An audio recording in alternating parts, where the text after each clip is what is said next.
Hey, what's happening, options traders? And welcome back, everyone.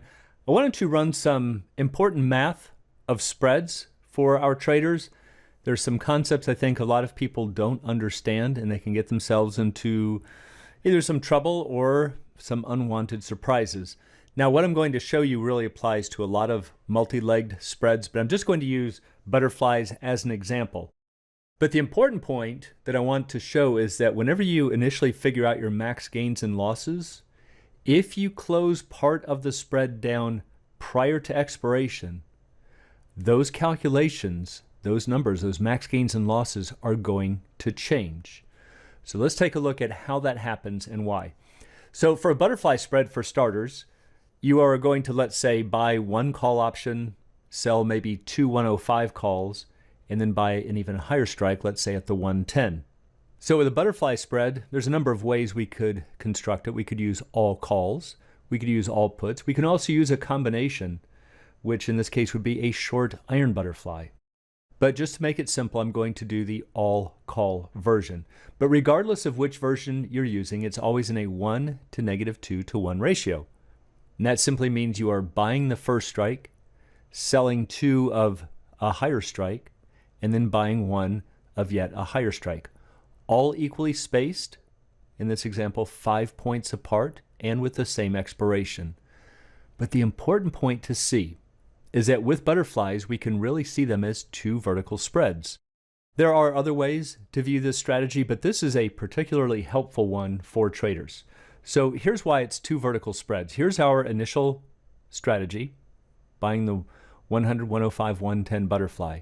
But notice if we look at just this long $100 call in green, and if I pair it up with just one of these short 105 calls, we would have a bull spread. I would be long the 100, 105 call spread. Again, it's a bull spread, it's a debit spread. But then I could take the remaining short 105 call, paired up with the long 110 call, and down here that becomes a credit spread. It's a bear spread. So again, this butterfly spread on the left is equivalent to a bull spread, the 100, 105 bull spread, and a bear spread, the 105, 110 bear spread. So let's say that we put this butterfly on, this 100, 105, 110, for a net debit of 2. This is what the position would look like. We get our strikes at the bends, which I always show. But let's just look at the left-hand side right here. This portion right here is coming from our bull spread.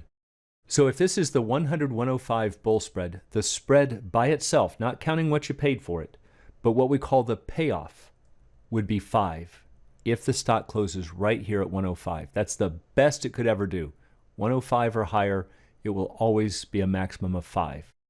However, if the stock closes at 105, this maximum point, the credit spread over here would be worth 0. That's this leg over here. So if it's worth 0 and the long position is worth 5, the most the butterfly spread could be worth is 5. Now we subtract off our cost of 2, which is down here, and then we see that that leaves us a maximum gain of 3. So the key to see is that the bull spread has a maximum payoff of 5, and the credit spread has a maximum payoff of 0. That's the very best it could ever expire to, is just to be worthless. It might be -5. Remember, it's a liability spread because it's a credit spread. But the point is that the best that the bull spread can do is +5. The very best that the credit spread can do is 0. And we're going to find out that these two numbers are the key to understanding the math. So to see these vertical spreads a little easier, let's split them up like this. Here's the 100, 105 in green, and here is the 105, 110 in red. So again, at any point, 105 or higher, the very most the bull spread could be worth is 5. And at any stock price 105 or below, the very best the credit spread could be worth is 0. And so again, if traders say, well, I paid $2 for this, my maximum gain is 3, and they get stuck on these numbers, the -2 + 3. And that's what I want to show you will change.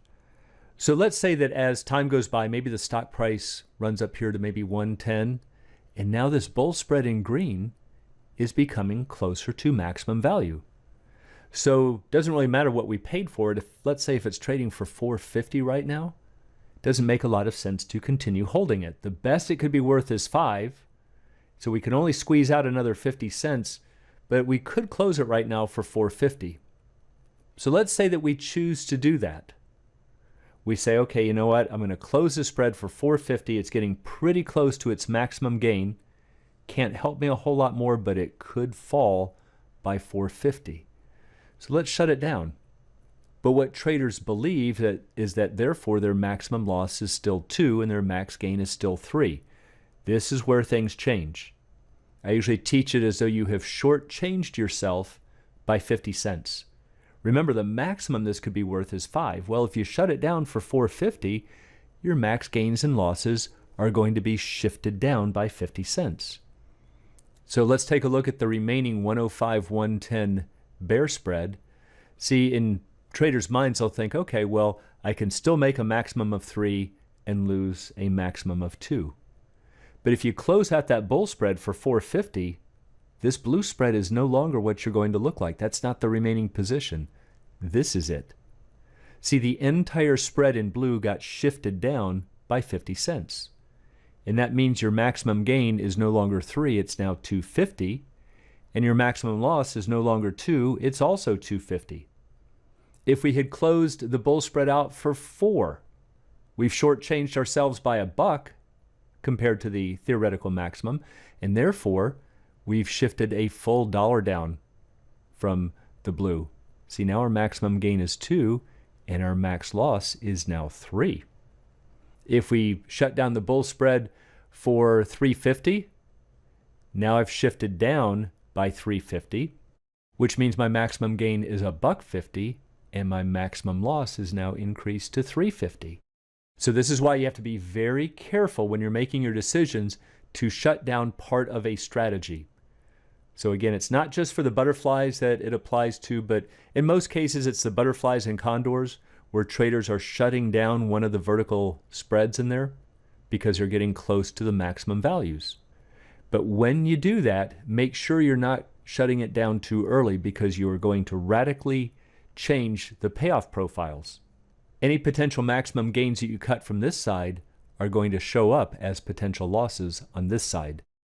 So to be sure you understand, let's look at a couple of examples. We'll use the same 100, 105, 110 butterfly. Let's say we spend $2 for it. Again, max loss would be 2, max gain is 3. That's at this point right here when you first bought it at 2. But now let's say that you close the 100, 105 debit spread or the bull spread for 4. What do you know? Well, you've kind of shortchanged yourself by $1, and therefore everything gets shifted down by $1. So I know that my max loss is no longer 2, it's now 3, and I know my max gain is no longer 3, it's now 2.